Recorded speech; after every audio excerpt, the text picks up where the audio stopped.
Unspoiled Network podcast. This is Spoil Me, covering Dandelion Dynasty, Book 4, Speaking Bones, Chapters 34 and 35, The Writing Zither, and Flight. In these chapters, we have some ingenious inventions again, but this time created for something that is not destructive, which is great. And also, Théra is really just being put through it. Welcome to Spoil Me.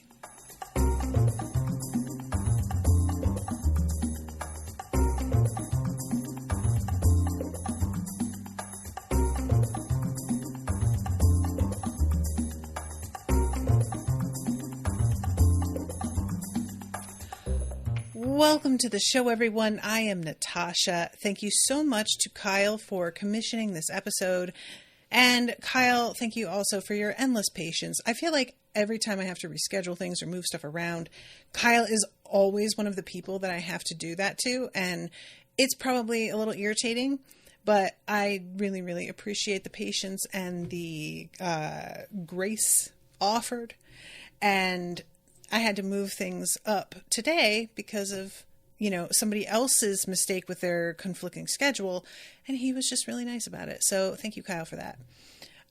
These chapters, it's so funny because Kyle had told me that he was going to be breaking things down so that I had less to read per episode because I was running out of time a lot because I am just a chatterbox, even when I am alone. And this section was like not even a full hour on the audiobook. So this is probably the shortest section for this series that I have ever covered, I think. And, I'm not mad about it. It gives me lots of room to stretch out and talk about stuff, but it's just such a difference from, a couple times having to cover like 2 hour plus worth of material. So we start chapter 34, the 8th month of the 11th year of the season of storms and the reign of audacious freedom. And again, I would love to hear about how this naming convention actually works in life and how much people, I feel like this is the sort of thing that would be kind of confusing, but I am so used to thinking in numbers, and maybe this is better. I am just very, very curious about it.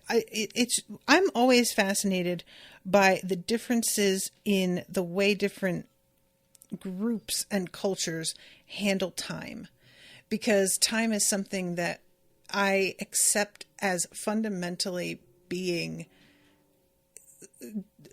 handled a certain way to a point that I lose sight of the fact that we just kind of made shit up and it never had to be that way. We just one day decided, and by we, I usually mean the Europeans, who then browbeat or physically beat everybody else on the planet into following suit. And I'm very curious if there are any groups out there who still continue to use this sort of naming convention for timekeeping, despite the fact that the rest of the world often functions with, the 12 months of the year, yada, yada, yada. Because I think it'd be kind of cool to just continue to use something like this. But if it's based on the royalty, then if your country if you don't have a royal family anymore, I wonder how you would even continue to use it. Anyway. So we start off, we are with Thara here. It's not explicitly said initially that it's Thara, but you get pretty clearly and pretty immediately that's who it is. There was a point for a moment where I thought it might be Gia in disguise. But Thara is out here and she is dressed as a commoner, a sort of a beggar type, but it's real clear from the way she carries herself that she is not, and she is nobody to fuck with. So even though people would normally just be maybe aggressive toward her, maybe try to take advantage of her. Nobody is getting near her. Would-be thieves left her alone, haughty scholars with swords mutely stepped out of her way, and crowds parted as she approached, though their curious gazes followed her long after she was through. She stopped in front of the shrine of King Jizu up outside the city walls, built on the site where the ideal king had immolated himself to save his people. The shrine was in the form of a simple fishing shack, a large bubbling fountain in front, fed by a natural spring. And there are all these like little figurines that are meant to repeat the prayers of the people who leave them there. I absolutely love this idea.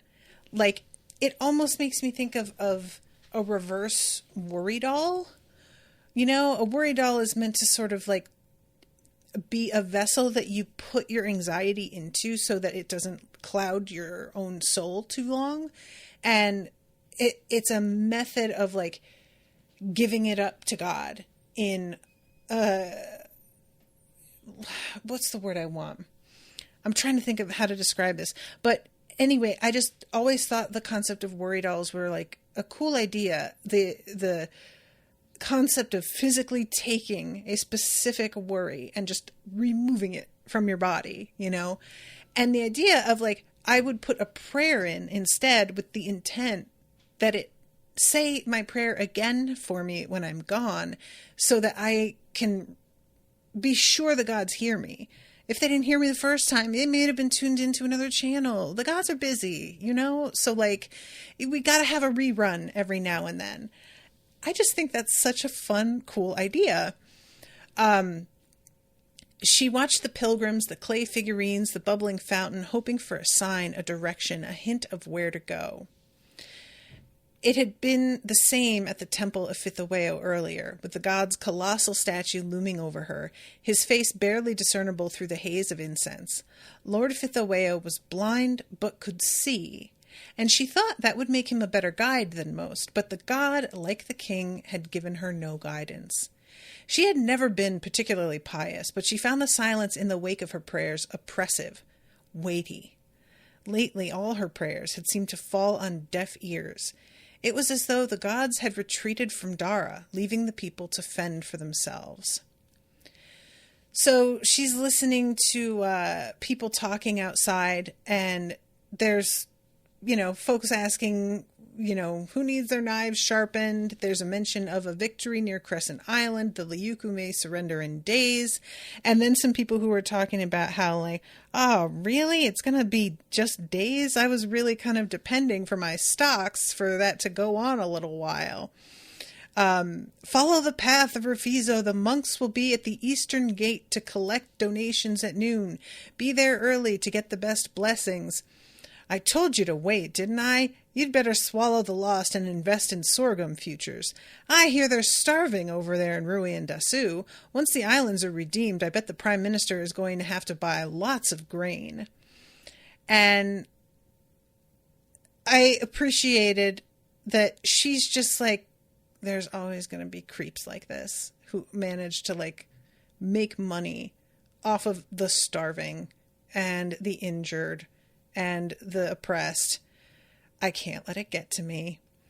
And it says, like her, they could do nothing to change the course of the war. They could only pursue goals they found worthwhile, the same as she.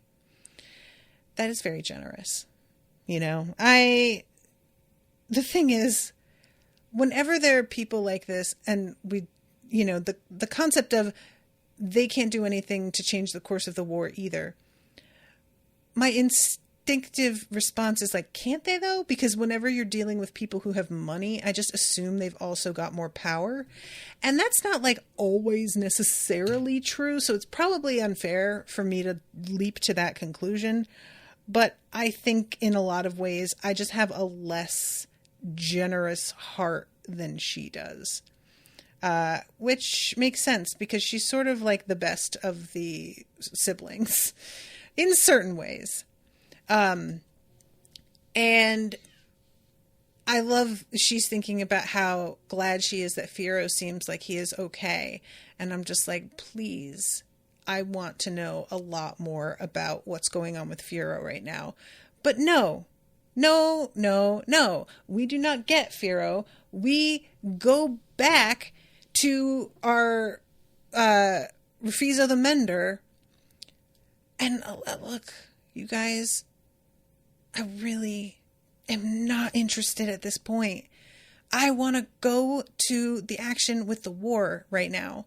I am very frustrated that I am being held here in this area with this activity when we got left on such a fucking cliffhanger with Firo and Gia. And I have been patient, I think, but I am beginning to run out of patience. I'm starting to just really be like, all right, can we please get back to it? This is what we're here for. Ugh. Anyway, okay. So we go then to a sort of, there's a brief, like, I don't know what you call this when it's not the end of a chapter, but there's like a break and a little symbol usually, and you start a new section that is totally and specifically separate from the first part. There's got to be like a name for these sorts of sections, but I don't think I've ever heard it. But yeah, we move on to a different section still within this chapter. And it's just a sort of like philosophical question where we're talking about how people are kind of just living as they always have, where they're having parties, they're having plays, people are, just going about their daily lives. Was it just or unjust, the sign of a golden age or of misrule, that a nation could be so prosperous, so secure, that while some of its sons and daughters died fighting on distant shores, the rest of its citizens could go on to enjoy luxuries, speak of love, compose poetry, scheme and plot for profit, carry on with the grand performance that was civilization. And this is a thing that I think probably a lot of us have thought about. And it really becomes much more possible when nations grow so large that the fighting force is no longer the majority or a huge percentage of the population.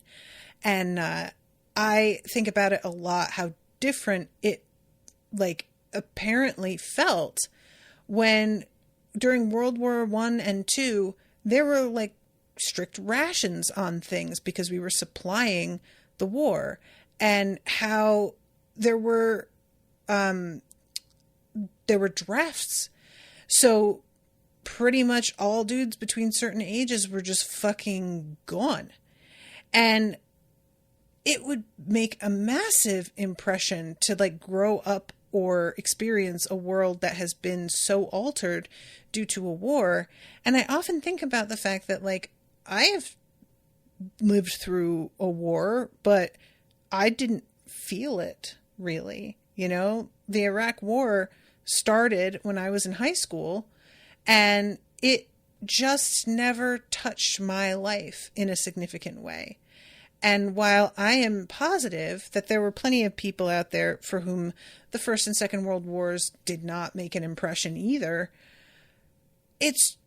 I feel like at this point I'm in the majority, and I'm probably quite lucky as well that I didn't have family or friends who had to go overseas and die. But it's just a really, when you have a nation that's this big and wars are fought somewhere else, and so you feel this actual distance, but then there's also a sort of mental distance, and that can be because your government is trying to keep you from keeping track of what's going on purpose, because things are not going awesome, because they're up to some shit and they don't want you to know about it and they don't want eyes on it. I have a lot of other things I could be thinking about and worrying about and focusing on, and that redirect is extremely successful. So, we've got something similar going on here where what Gia's doing is a little shady, and I'm sure she's she wants the world to continue as if the war isn't happening, because ultimately what she wants is for the war to just end and for them to let go of Redeemed Dara, is the impression I get. And I am like, I don't know. I understand wanting this for people, and in some ways you could say their lives are better. On the other hand, of course, these are real human lives that are being lost. And these folks don't seem to completely grasp that. And would it make them better people if they did? I don't know. It's just round and round we go. So then we go to the Temple of Still and Flowing Waters. And we have got... I am already have lost track of what his original name was. But he is now going by Brother Thasé-teki. And there is a bunch of, everyday chores that need to do. Fried sheep tails were on the menu, while another novice monk prepared the dipping sauce with herbs cut from the temple's garden and aged fermented bean curd. Thasé-teki, the sleeves of his robe rolled up high on his arms, mixed and kneaded the dough. To feed hundreds of monks and nuns required a lot of dough, and his face and body were soon covered in a thin film of perspiration. And they roll it into ropes, they press it into ovals, they slapped the cakes in bowls of sesame seeds and dried monkeyberry flakes, making sure both sides were coated. So they're essentially like a donut. And I can't tell you guys how often during these books I just kind of stop and go, oh, I'm hungry. That sounds good. This was like the description of the way they slide the dough into the hot oil and the way they look as they're cooking and they turn over. I was just like, oh, stop it. Just have mercy, please. And he is thinking of Farah. Only after breakfast and cleanup did his workday truly begin. He went to the instructional hall for an hour of prayer and meditation, at which a senior nun recounted Rufizo Mender's deeds and unraveled their spiritual significance. Some of the stories and mysteries seemed familiar. He recalled similar plots and tropes from another life, when he had been a child in the dark belly of a city ship, and his Kulek nurses had told him secret forbidden tales about Toriana Pacific to lull him to sleep. And he is really feeling like this is home. This is where he belongs, which I am so, moved by in a weird way. Just, this he's been through a lot, and there's been so much uncertainty. And him finally finding somewhere that everybody knows all about who he is, and he doesn't have to hide anything. And he is amongst other people who have done some terrible things, and they have just been vulnerable and opened themselves up to one another with honesty. That is a really, really rare thing. So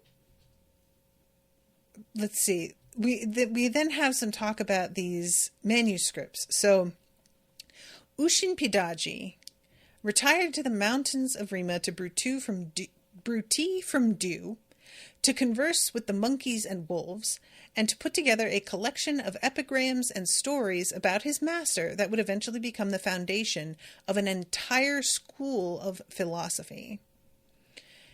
He composes novel logograms for new ideas, simple logograms chosen for their phonetic values, free-flowing verse forms that follow no known antecedents, semantic roots and modifiers abstracted into shorthand, an emphasis on adapting the knife stroke to the natural flow of the solidifying wax rather than proper sharp corners and clean edges.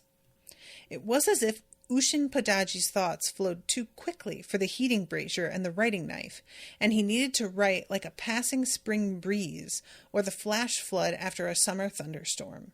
The ornate, formal clerical script, prized by moralists, was no match for his wild, rebellious mind that viewed hierarchy and decorum with contempt, and he had to invent his own torrent script.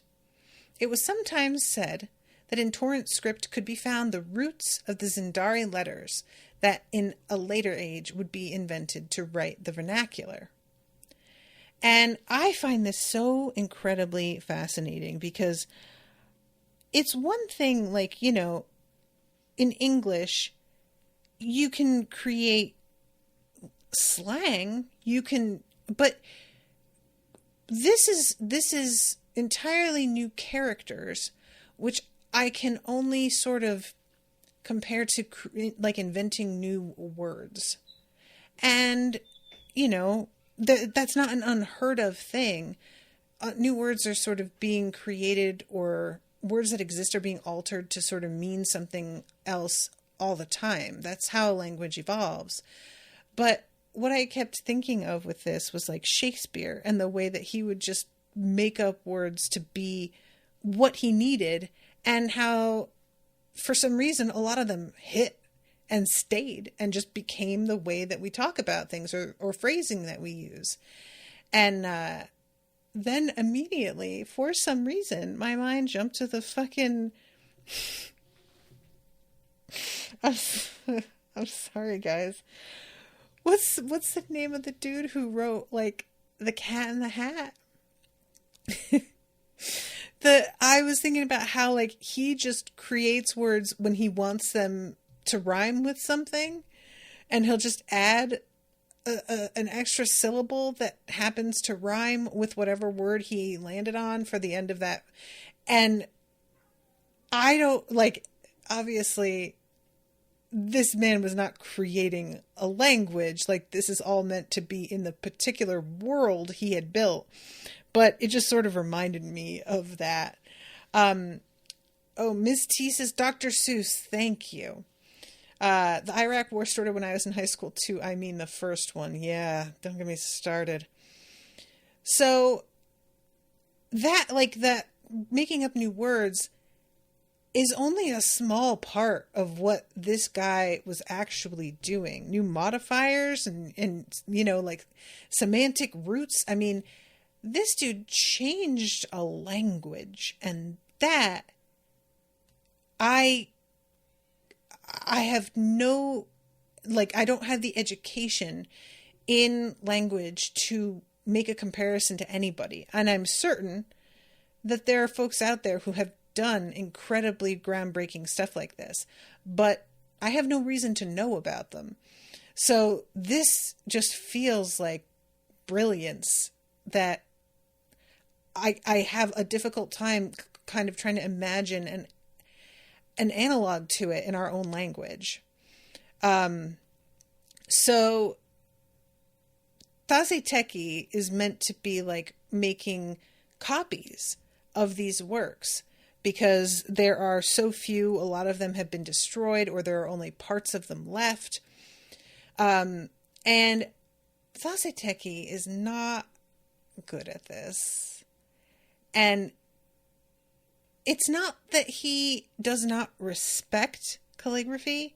Like, he totally recognizes how important it is and understands how helpful it could be to him if he were to get this right. But that does not change the fact that he is simply not good at it. And I think that there's probably a lot of folks out there who have just always had bad handwriting, and you've reached a point where you accepted, like, my handwriting is just always going to look like this, and I can't help it. It's just bad. And that's what it is. I personally worked on my handwriting obsessively from, like, probably 6th grade to 9th grade. It wasn't until around 9th grade that I settled on a handwriting that I was like, yeah, this feels comfortable. This feels like me. I experimented with all different ways of writing because, you know, especially if you're doing print and cursive, if you try and like mix those together, you can do a lot of different styles. And I wound up realizing that I prefer cursive to anything. Like, it's just much, much faster, and it looks prettier, and it's easier for me to write in a straight line if there's no lines on the page, if it's in cursive. So because I am good with like art, I think my handwriting reflects that. Not to say everybody with good handwriting is good at art, but it is part of the same skill set, having like hand-eye coordination and being able to create a form that's very specific in your mind on a page. And I really sympathize with him just not being able to do this, because Owen, for example, has terrible handwriting and it kills him. He hates it. Anytime that we have a card for a family member, he asks me to fill it out and he just signs it because he just like can't stand the sight of his own handwriting. And I like the way this is mentioned. Writers were judged by their script the same way actors were judged by their looks. But more than that, for the truly cultured and erudite, calligraphy was a way to unify form with function, medium with message. A reader knew the spirit of a writer by the proportions of the logograms in a manuscript, the sharpness of the corners, the straightness of the edges, the smoothness of the curves. A messy mind led to a hesitating hand. Kinri, that was his original name. I already forgot it. You could never summon enough patience to reproduce the logogram models carved by his master with exactitude. What was the point of practicing calligraphy so long as his master could decipher what he meant, albeit with some trouble? I loved that. Eventually we find out that, I don't remember if it was Ratiera, but I think it was, who was just like, you've got good ideas, but boy, nobody else is going to have the patience to try and figure out what the fuck this says. And he realizes when he goes back and tries to reread some of the stuff he has written a while ago, even he can't tell what he was writing. Like, it's that difficult. And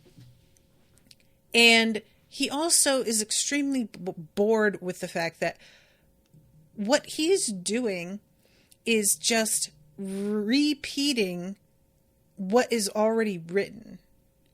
So it's not creative, it's not explorative, it's just copying, which is, yeah, it's like data entry, you know? It is boring, like it sounds tedious.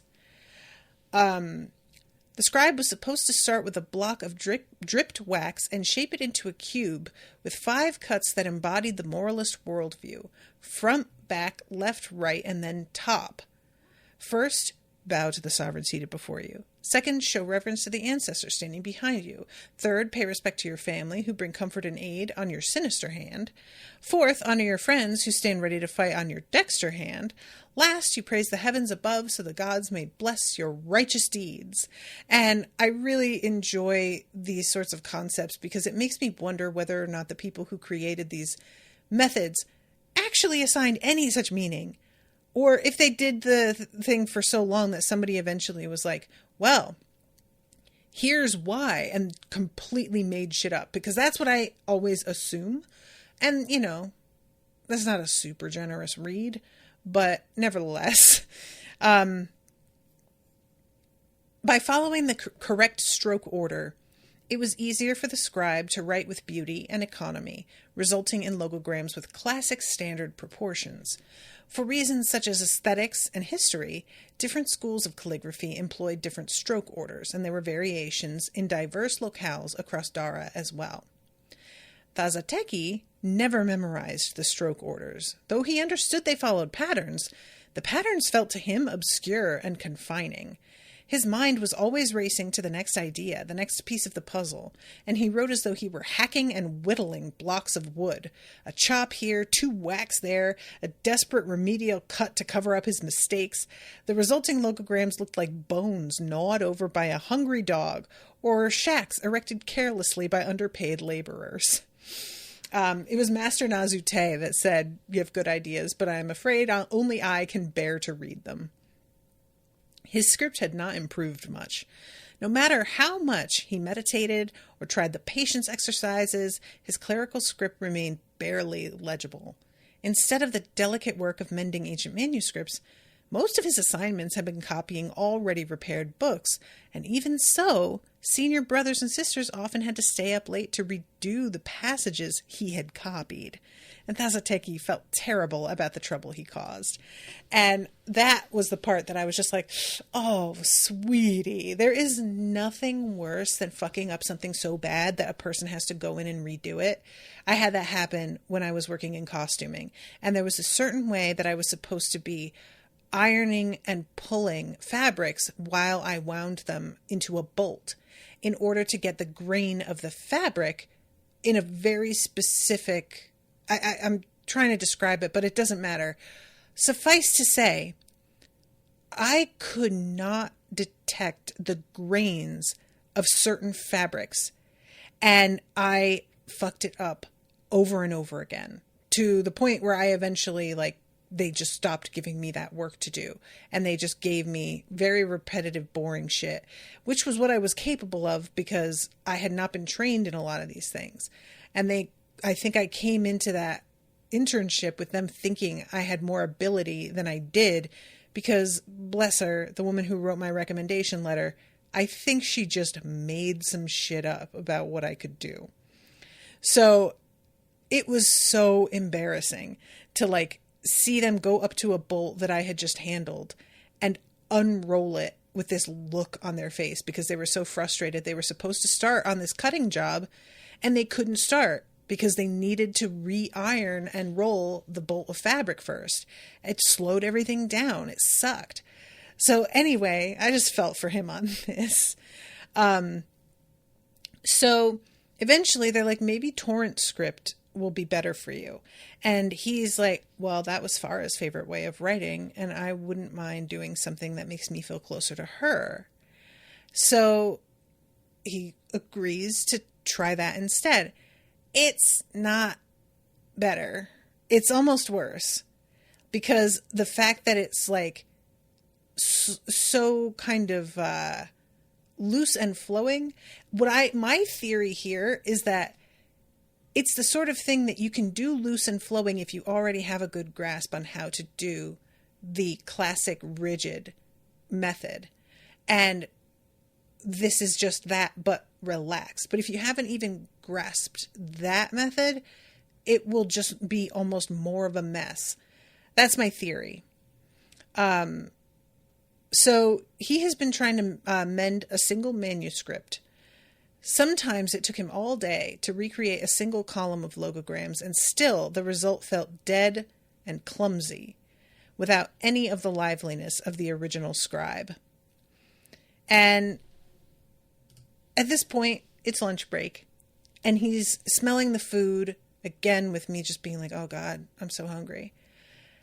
And he's thinking about the restaurant wars and the way that Farah had said they have to invoke a sixth sense, mind pleasure. He understood the stories behind the dishes, and now just reciting their names was like meditating upon the gods' wisdom, a delight that transcended the merely sensual. He's thinking about everything that they did to make these meals, and suddenly recalls the automated, robot. Robot's the wrong word, but machines that they used to create a lot of the same thing at the same time. And all of a sudden he's like, hold on a second. And Abbot Shatterdax comes and checks on him because for days he has been in the carpenter's workshop. So let's see, I'm trying to find the spot here. Thasé-teki thought of his own mind as a swallow in spring, comfortable with sharp turns and quick dips in warming water, but incapable of long, sustained flight. He became bored soon from repetitive tasks that required precision and endurance. He far preferred to create the new than to refine the old. That sounds like ADD, my boy, and I understand deeply. I feel you. Ratiyara's motion copying machines had allowed Chef Mati to chop 20 winter melons at once by having the mechanical arms replicate Mati's own expert movements exactly. Her indestructible carts had allowed a skeletal staff to run a full dinner service. So, he starts studying the motion of master calligraphers, even though he can't replicate it, and tries to apply that to these machines and breaks it all down into component parts. And by consulting the monks and nuns in the Hall of Silver Fleece, he studied the anatomy of the human hand and arm, as well as the principles of joints and degrees of motion. These he then reproduced through mechanical linkages, springs, gears, ropes, silk strands, wound-up sinew. Many failed prototypes later, he was in possession of a mechanical hand that could, when the right ropes were pulled and the right levers pushed, replicate the movements of a knife-wielding scribe. And then he creates control. Locking gears and escapements confine the motion of the hand to precisely measured gradations. Twisted sinew and compressed springs stored energy for metered release. By coordinating the tensing and relaxing of multiple control lines, his mechanical hand could be made to perform various predetermined gestures. A slow back and forth motion to saw a wide horizontal gap in the wax, a powerful quick downward chop to leave a clean vertical face, a gentle slow twist to gouge a perfect circular hollow. So the abbot is like, dude, no offense, I don't get it. You're trying to make a machine do a thing that you can literally just do with your own two hands. Why wouldn't you just do it with your own two hands? And Thasé-teki is like, because my hands fucking suck. Because they blow. That's all. Like, literally, I'm bad at it, and this machine is better, and that's the only reason. So he puts down a piece of silk, and he goes over to the machine, and there's this like thing that looks like a zither, except that instead of the common 9 strings, this one had many more, and he begins to pluck at the strings. Much as martial arts masters taught students to combine basic punches and kicks into set forms and poses, calligraphy masters taught students to combine basic knife strokes into compound strokes such as the box form, the ladder form, the cross form, and so on. So he is like, this kind of reminds me of chords of music, where it's like basic notes, but they come together to create something else. And he ties the mechanical arm to the strings of the zither. Strumming the 8th string swung the knife to the right. Strumming the 9th string swung the knife to the left. That was really hard to say. Playing a chord on the 1st, 8th, and 9th with fingers positioned at the correct frets then resulted in a box form stroke that carved the nascent wax logogram into a perfect cube.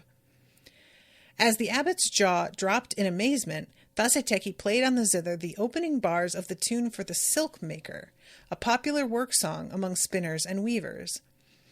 Pick the cocoons, soak, boil, stir, reel. Spin the wheel, sister, spin that wheel.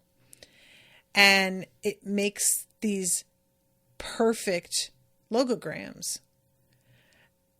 And that is the word specifically that he uses, is perfect.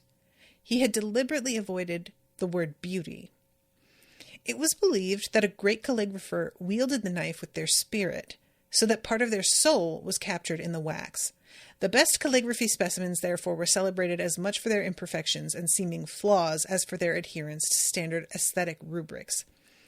The mechanistic logogram produced by the machine was indeed perfect, though that perfection also removed it from the realm of the human.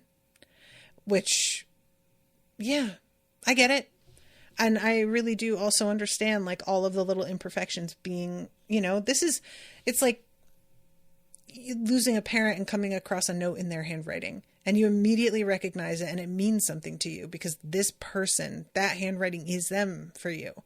That makes perfect sense to me.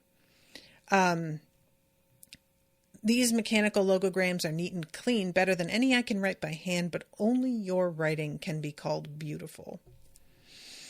And the abbot is like, so wait, does what you write always match what the song is? And he's like, oh no, I just like kind of programmed it that way. But probably if you wanted to write other stuff, the music would be weird. Like, it's not going to sound like regular music. If one adjusts the sequence of strokes and notes, almost all logograms can be rearranged into something pleasing to the ear. And the abbot's like, pleasing to the ear? We're talking about writing.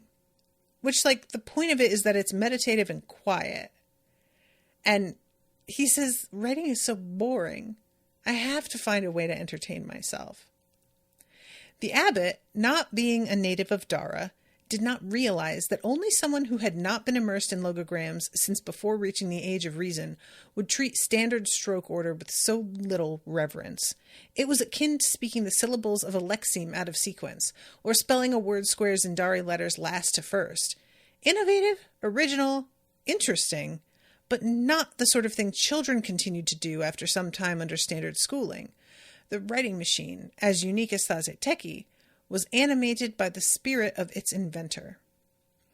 And this is something that I think is really important, and something that it's so difficult to like reproduce when you grow up with the understanding that things go a certain way. Unlearning that is like so close to impossible. And it's when you are not someone raised in it, it's almost like you don't know any better, you don't understand the confines that other people are functioning in as these absolute rules, because to you they're pretty new. And so to you, you're sort of like, yeah, but what if we just like didn't do it that way though? How about that? And meanwhile, everybody else is going, what? No, this is just like, this is how you do it. What do you even mean? And breaking out of that box, you've got to be able to like open yourself up in a way that is sort of childlike. And I have such trouble with this. And it's part of what's been like kind of hamstringing me when it comes to doing creative stuff, because I can recognize ideas that I had in the past, looking at them now, and I'm just like, that was such a cool idea, and I don't think I would think of that now. It's like I lost the ability to think outside the box regarding certain things. So it makes sense that he's able to like invent something like this when he doesn't consider things from the same blinkered viewpoint as folks who were like raised from children in this tradition. So he goes over and he's like, look at how fast this thing is. And he starts playing. As he played, the writing platform slid along a rail below it, bumping by exact fractions of an inch. Wax dripped from the cone onto the silk scroll, solidifying into a series of lumps as a gentle breeze wafted through the workshop. The writing knife followed along, spinning, slicing, chopping, carving each into a new logogram. When the writing hand reached the bottom of the scroll, a mechanism ticked inside the machine. Both the writing arm and the wax dripping arm stopped as rolling axles advanced the scroll one column to the right, while the platform itself clacked back into its initial position, leaving the cone and knife at the top of the next column. And in absolute flawless script, he starts writing all of these little like maxims and sayings. It's easier to ascend Mount Kiji than to know the mind of a king, and safer too. I liked that one. And it's like a full day's work that he has managed to do in minutes. And the abbot, I loved this. He's like, dude, okay, this is like definitely more work than just learning how to do logograms yourself, though. Like, you skipped meals. You stayed up late. You could have just figured out how to do it. And Thasé-teki says, but this is more interesting. And he says, avoiding the work assigned to you is a kind of laziness. Don't you think? Thasé-teki lowered his head in shame. I know, but if only we could all be as lazy as you, said the abbot. And I really enjoy that he has a moment of teasing him like this, because somebody with less imagination would definitely be serious when they said, well, this is actually the product of laziness. And there are people who are that short-sighted out there and would just like disregard a thing because it's not explicitly what they demanded, and they would take it the wrong way, that somebody had kind of defied them or ignored orders or whatever. And I just really appreciate this abbot going, actually, this is dope as fuck. Like, we could copy all kinds of books. We could do it in such a short time, and we might be able to make copies of so many books, like so many copies, that we don't have to worry about books just vanishing the way we used to. And maybe more people could have copies. Like, there's all sorts of things that this could do. And the abbot says, who says the task of mending the world must be uninteresting? So yeah, just a nice, generous read from him, and I appreciate it. And this is, you know, if you aren't great at something, but you have a skill that can achieve the same goal in a different way, well, then what the fuck's the problem? Yeah, do it. Go. So, let me go to chapter 35. We're with Théra. This shit is bad. I'm so like bummed out that I was right. I had very little faith in the concept of Théra becoming like the new Ukigonde. No, not Ukigonde. What's the name of I can't remember the name of who is the ruler. But I just really hoped that I was like a little wrong. And, you know, there are some people still following her. So it's not like absolutely nobody has her back, but it just fell apart so spectacularly. And I just feel so bad for her. She has done so much and lost so much and put so much of herself into everything she does. And it just seems like she just keeps getting spit on and failing. And this is just rough. All the Aegon factions were united in their denunciation of Théra, the foreign witch who had tried to corrupt the Aegon spirit, who had murdered Takval, her husband, for power and to benefit Dara. The heartless woman had even killed her husband's uncle in order to silence him when he had revealed her evil schemes. So, wherever Théra's party landed, Aegon pursuers soon followed. The capture and subsequent torture and execution of Théra, matricide, usurper, traitor, witch, enemy of the Aegon, would add immensely to the legitimacy and prestige of whichever Thane or Peku is the word I was fucking looking for, thank you, accomplished such a thing. And everybody around her is like, we need to stand and fight these motherfuckers. And she is like, dudes, come on. We can't win. No, I'm not doing this. The whole point of this was like, we are not going to fall into a cycle. And that would just be the exact opposite of what I was preaching. I can't bear to do that. I appreciate Tipo Tho saying, our forbearance will not kindle in our enemies feelings of shame or mercy. It will only be perceived as weakness. And that is something that I kind of want to remember the wording of, because I think a lot of people try to do things in such a way that they are appealing to a sense of shame in others to get them to stop. And I think folks that attempt that are dramatically overestimating the capability some people have of feeling shame.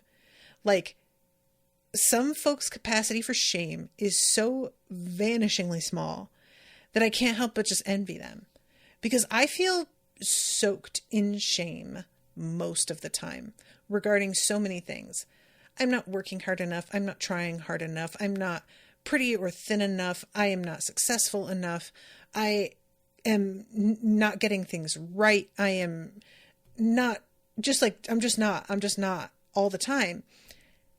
And then there are folks out there who are doing so much less than me and are fully confident that they are the shit. And I can't help but be very, very envious of that. Like, you know, I really wish that I felt that sort of security the way they do. And so, yeah, trying to appeal to somebody's sense of shame to get them to do the right thing, that's just a lot of people, just that sense of shame is not available, or it's not there for what I would say are the correct things. They have shame surrounding a lot of other things that I think are nothing, because in my opinion, their priorities are dramatically skewed. So anyway, they're talking of like getting like a group together to do a sort of ambush. And Théra says, I do not wish for vengeance or empire. I wish for the people of the Scrublands to live in peace. Only the unquestioned master of the Scrublands can demand peace. To make peace, you must first make war. And she's just like, oh my God, this is all we fucking say is like, oh yeah, peace will happen after war. And that has not proven true even remotely.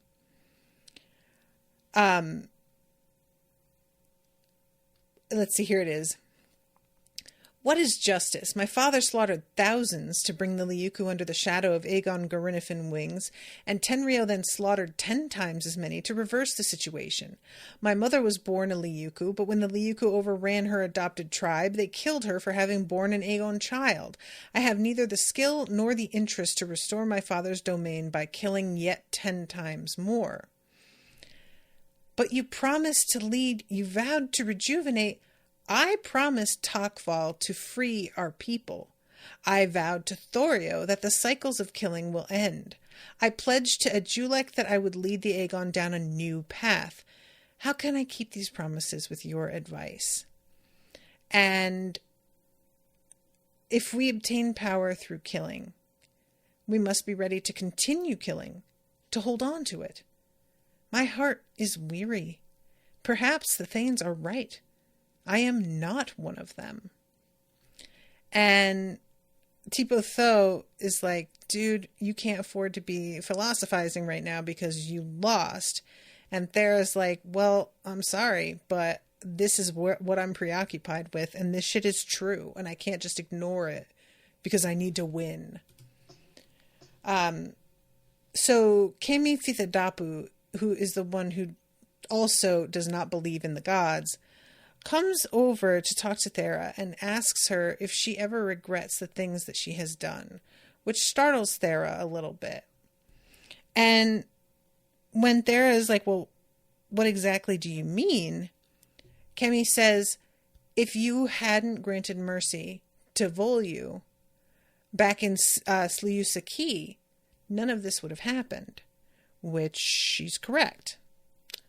And Théra thinks back and is like, look, you're right.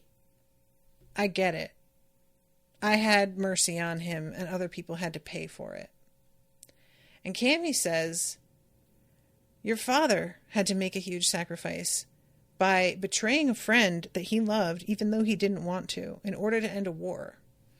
And saved, like, God knows how many people by making that sacrifice of what he felt was like right and good in a personal sense for what was best for his people.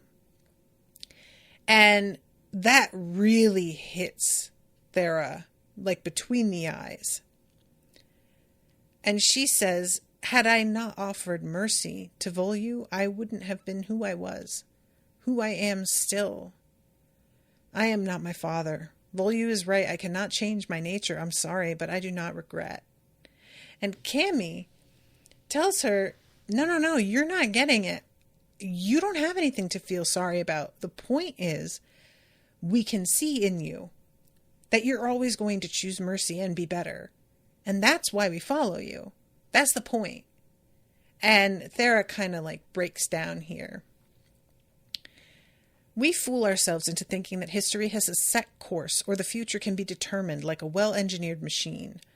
I do not think even the gods, if they exist, can be so arrogant as to proclaim, free of doubt, that Matazindu would have gone on fighting had your father not betrayed him, or that we would have won the war against the Liuku earlier had you not let Volyu go as you did. 1,000 decisions by 1,000 men and women made up the links of causation, not only yours. I say this not to excuse you or lighten the load, but to affirm that to live a life true to one's nature and accept the consequences seems to me all that can be demanded of us. And I love it. I love it. You have to be true to yourself, and sometimes that's going to cost. And if you acknowledge that and are willing to take that on, what else is there? And I was like, I feel it. That hit. So we then have Théra talking to her people and giving them an opportunity to leave, which they, of course, do not. If you still wish to follow me, then know this. From this moment on, we are no longer Dara, Liuku, Aegon, or the ice tribes of the north. We are a new people, without a name. I intend to lead you on a new course, a path that leads not to glory or triumph, not to domination or vengeance, not to empire or power. I can offer you only hardship, uncertainty, and the remote hope of living in accordance with your true natures. So they sit down and debate where they're going to go. And I love what happens. They are like, oh, you know what? We should go to Tatanrio Alvovo, the city of ghosts, because we've already broken a bunch of taboos, so we may as well go someplace that literally nobody else would go. And I cannot wait, because she's finally going to see her kids, and she's going to lose her fucking mind. And she needs a win so bad. You know, she won that battle, and I was feeling like, great, here we go. She's had a real victory. And then it just got shit on almost right away because they didn't accept her. She needs something more affirming than even that. And finding out that her children are still alive and they are out there and they are changing things themselves where they are, I think this is going to do her a lot of good. So I'm really, really excited. Like I said at the beginning, I really, really want to know what the fuck's going on with Firo. So I am super impatient about that. But I'm really glad that Théra is... there's a part of me that feels like a bit of misgiving. Like the way that Kemi says, we follow you because you are merciful and because you have a better nature. A part of me was sort of like, I mean... You say that, but everybody out there is arguing about going back to fight and seems like frustrated with the fact that Théra isn't doing that. So I couldn't help but sort of feel like that wasn't actually entirely true. But in the end, when Théra is like, yeah, we're not doing any of that, she does hold on to everybody. Nobody decides to go their own way after all of this. They still have her back. So I guess that means something, you know, that ultimately they accept her declaration of how things are going to go. And that is real respect. And I just hope this works. I hope this all works out. So I got to wrap this up, but thank you again so much to Kyle for commissioning this. Really enjoying this book. Even though I'm getting a little impatient with it, I still am. And until next time, toodaloo, motherfuckers.